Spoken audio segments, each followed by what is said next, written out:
Australian Open officials will review the extreme heat policy at the end of the tournament but insisted they take player welfare very seriously. A two-day heatwave has seen matches at Melbourne Park played in soaring temperatures, which peaked on Friday at 40.2 C.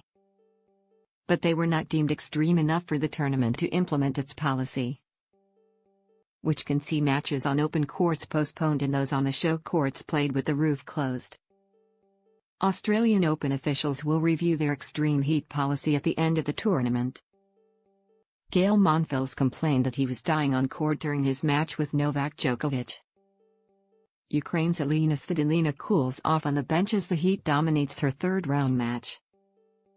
Novak Djokovic and Gael Monfils both complained about the conditions they played in on Thursday. Monfils said he suffered a small heat stroke and felt he was dying on the court, while Djokovic believed the conditions were right at the limit of what was playable. Djokovic also accused the tennis industry as a whole of not caring enough about the health of players. Those playing on Friday seemed to cope better despite marginally hotter temperatures. Although French woman Alizé Cornet needed treatment after lying down on the court in her defeat by Elise Mertens, tournament director Craig Tiley said, "Protecting our players and the fairness of the competition is paramount in these conditions, which we acknowledge can be challenging." Tournament director Craig Tiley insisted officials take player welfare incredibly seriously. The players compete in hot conditions around the world. The Australian Open is one of the very few tournaments worldwide that has policies to deal with extreme heat, and we have implemented these in the past when conditions exceeded the threshold. We work closely with our medical team to ensure players are educated on best practice in terms of preparing for the conditions. And as we know, many of them come to Australia early so they can acclimatise.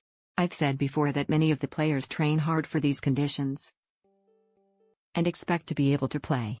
Their preparation is admirable and, although many have found the past couple of days challenging, they've worked hard to compete at this level. The conditions of play are established prior to the event, and this includes the Extreme Heat Policy, EHP. We start the event with a set of rules and policies in place and, in the interest of fairness, can't change them halfway through. Temperatures soared on Friday as players faced conditions that peaked on at 40.2 C. Of course, we all understand that to compete in these conditions is not easy.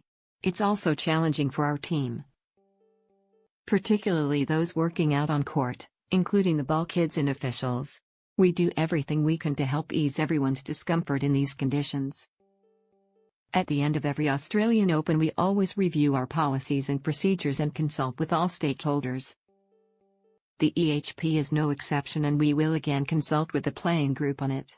The Extreme Heat Policy uses the Wet Bulb Globe Temperature, WBGT, which combines air temperature and humidity. Briton Kyle Edmund resorted to ice towels between changeovers as he looked to stay cool. France's Alizé Cornet had treatment after lying down on court in her defeat by Elise Mertens. A WBGT reading of 32.5 with the temperature above 40 C triggers a suspension in play, but the peak on Friday was only 31.1. Cornet believes the threshold is too high. She said, "I kind of felt that I could faint at any moment." Playing in this condition is of course very dangerous for the health of the player. I think this limit should be a little lower because playing in this condition is not nice for anyone. The policy was last implemented in 2014, when temperatures topped 40 C for 3 days in succession.